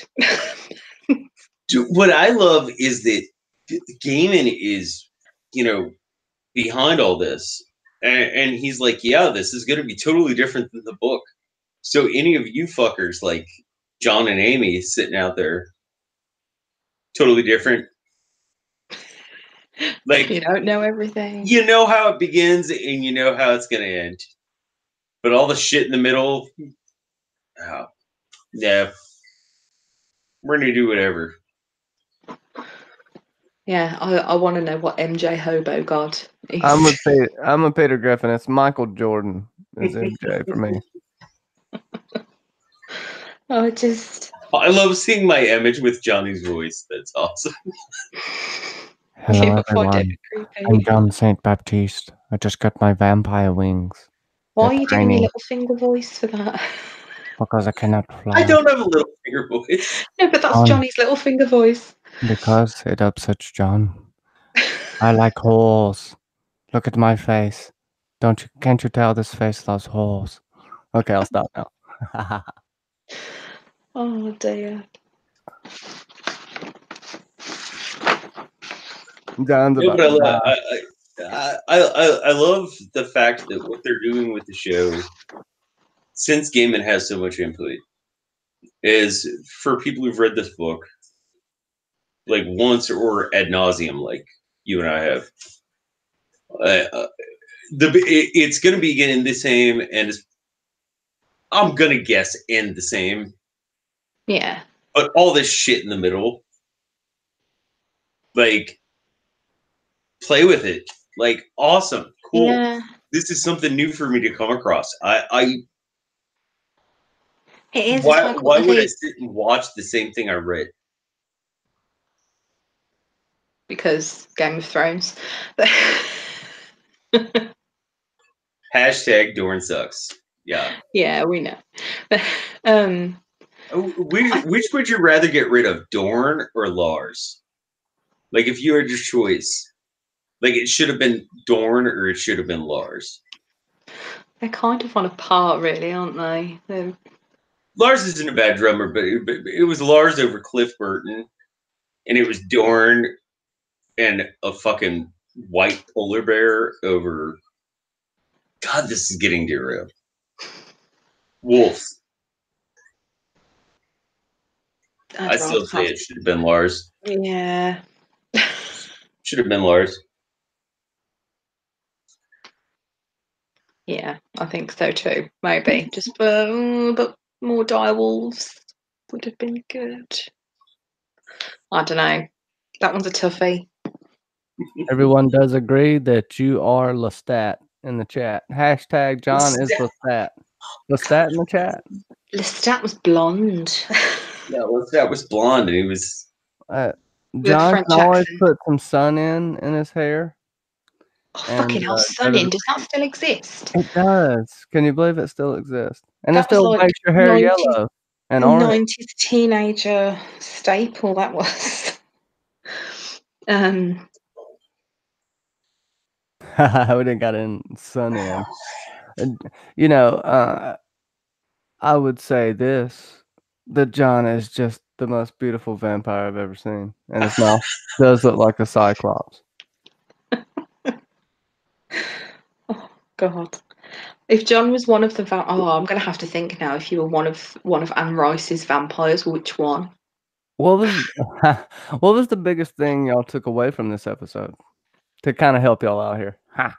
Look, it's John St. Baptiste helping himself out.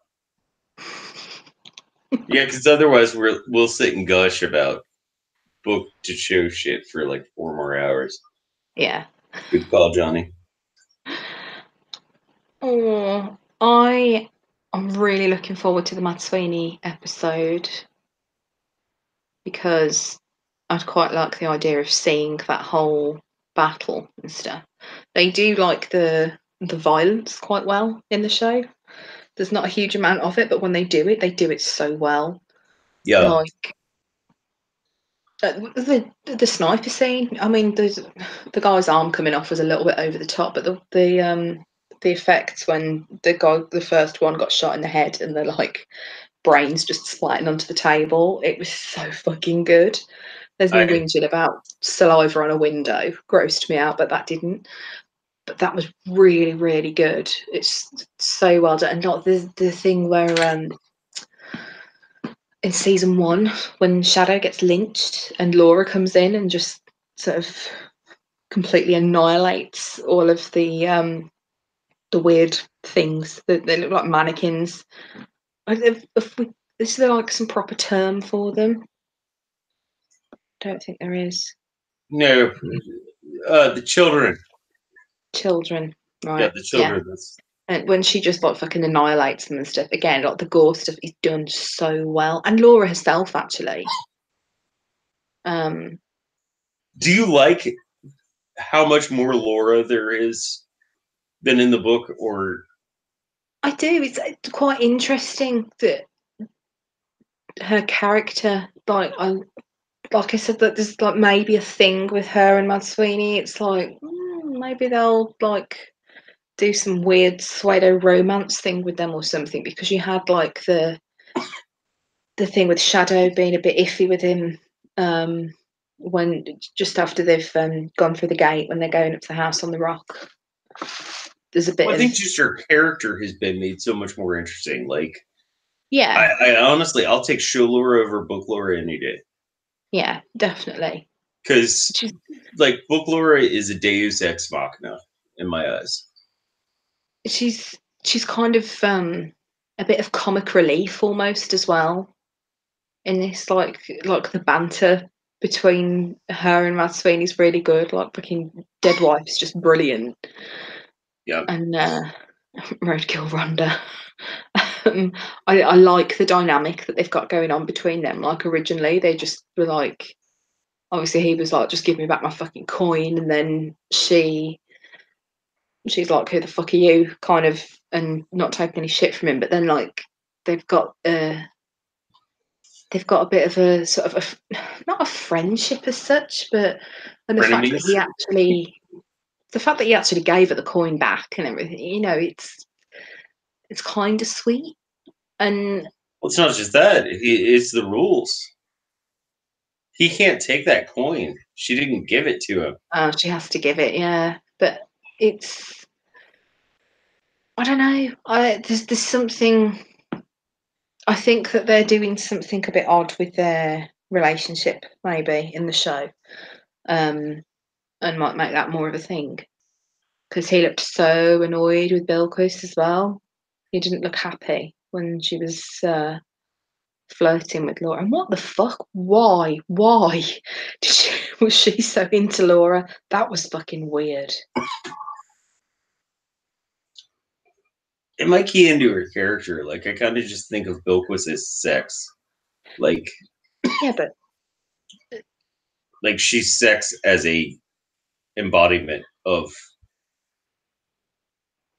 Yeah, but that wouldn't really tend to include necrophilia. She calls it the most beautiful thing she's ever seen. It was just really, really weird. Hey. It's like, what? And she said she thought she was is it Norwegian? Or I think it was Norwegian. She's the Norwegian goddess of death. Bilquist? Yeah, that's what she asked Laura if that's who she was. Oh, yeah. She asked who she was, and she said, "Are you the Norwegian goddess of death?" So she knows that she's dead, essentially. You know, she's got fucking flies following her around everywhere and all sorts. So, I found it really, really weird why she would be attracted to her. Who is your god you want to see the next episode? What, like a new one, or? Yeah, a new one. Oh, that's a tricky one.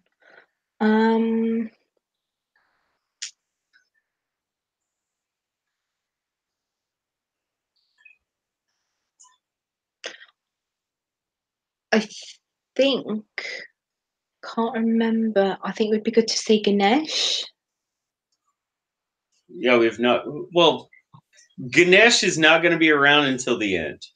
Yeah, but it'd be I think because they're moving stuff around though. Yeah, but I still think Ganesh is going to come around at the end. Maybe. I've got a feeling that there are certain things that are going to play out exactly the same in the books. Could be. Oh, Thor, actually.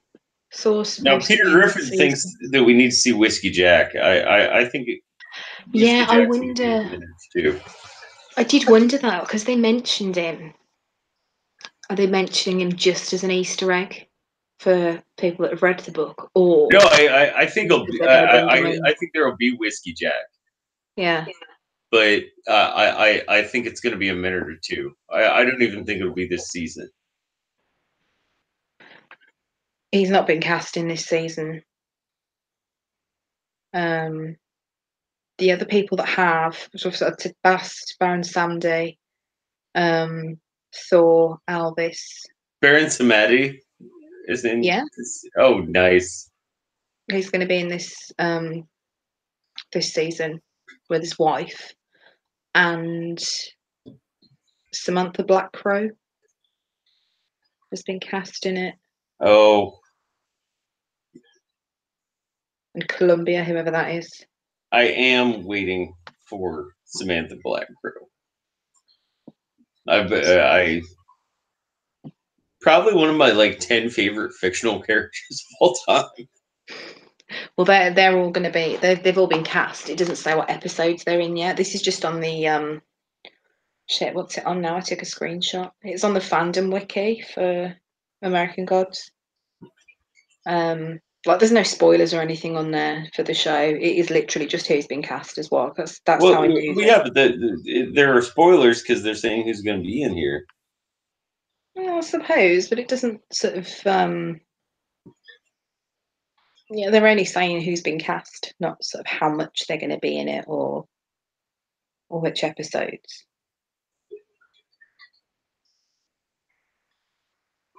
I don't know. I can't find it now. I was on the page earlier, but is it gone?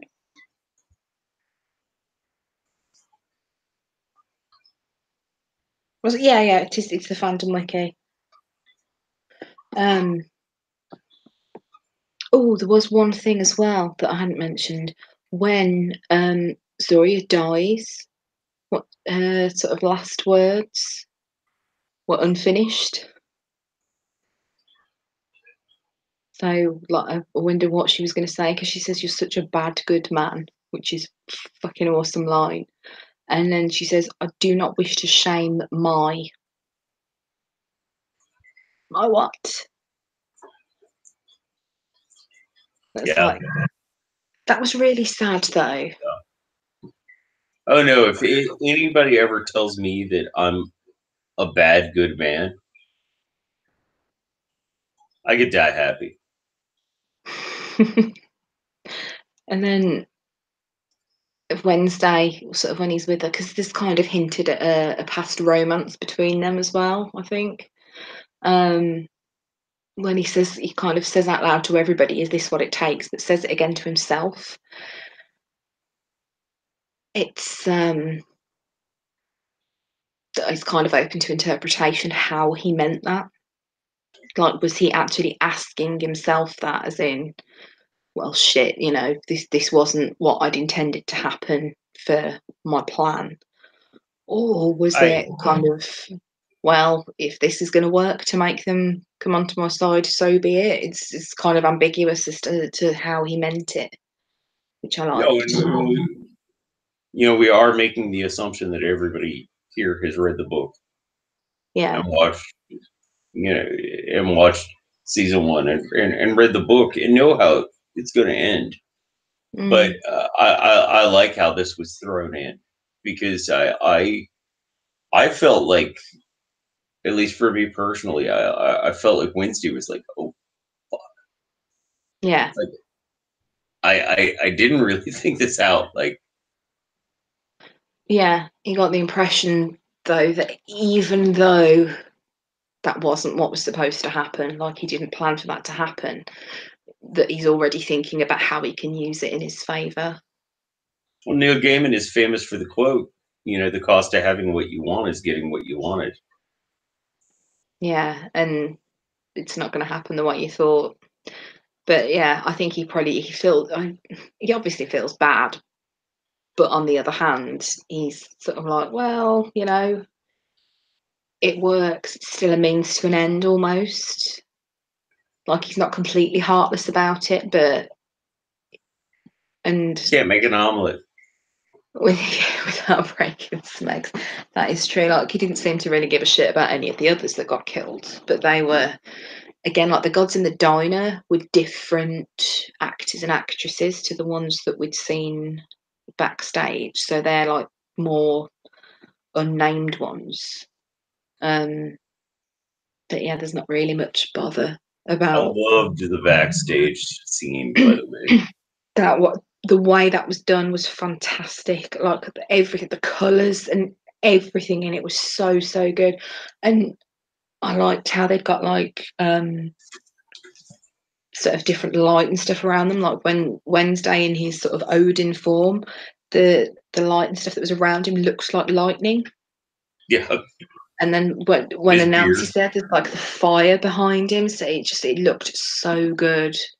And Bilquis with like the light up eyes, and it looked so good the way they'd done that. It was brilliant. It was such a good,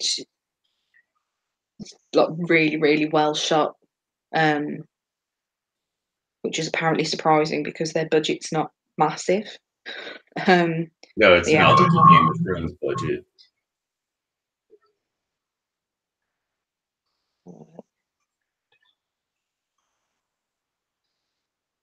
Oh, Peter Griffin saying, did they give the cast and titles?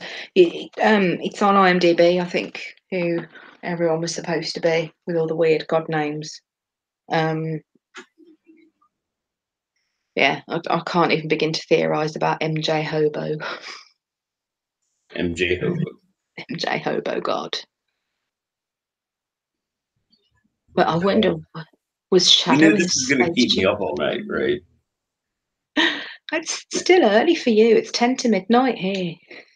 Yeah, but now that you said that, I'm going to sit here and wonder. Well, can I throw in? I may have to drop out here real quick because I got episode club in about 30 minutes. So I will drop out. John, you should be able to just hit the stop broadcast button. Can you see it down there? Yeah, no, Okay. Thank you for all your help tonight, Johnny. No problem, man. Thank you, And when you get Johnny. done here, feel free to jump on over there. Amy, if you feel like staying up all night, I'm just kidding. No. Not on a school night. I do have to get with you about a location, and maybe would you like to do some Fire and Blood, Amy? Have you been able to read that yet? I have not finished it yet. Okay. Well, right now When I we're around finish it, I chapter will. 14 in the middle of the Dance of Dragons. So When I if you- finished it, I will. If I Alright. get around to finishing it. I've still got to reread American Gods as well now, because I don't remember when I last read it. So Me too. I got to do the same thing. Thank you guys for having me on, and I will see y'all soon. No, thank you, Johnny, for helping me out with all my tech issues. No problem, man. That's what friends are for. see you on Friday. Peace, love, and chicken grease. All Peace, love, hail and chicken Baltar. grease. I have no idea what that's supposed to mean. Yeah, I can't leave apparently, or it will end the broadcast. Oh, okay. All right. No, just Well, go ahead and maybe we should wrap this up. 15, 20 minutes. Yeah, we give can. your final thoughts and stuff. I'll just mute. Okay, so yeah, quick question: do you think there will be another god presented next week, and who do you think it'll be?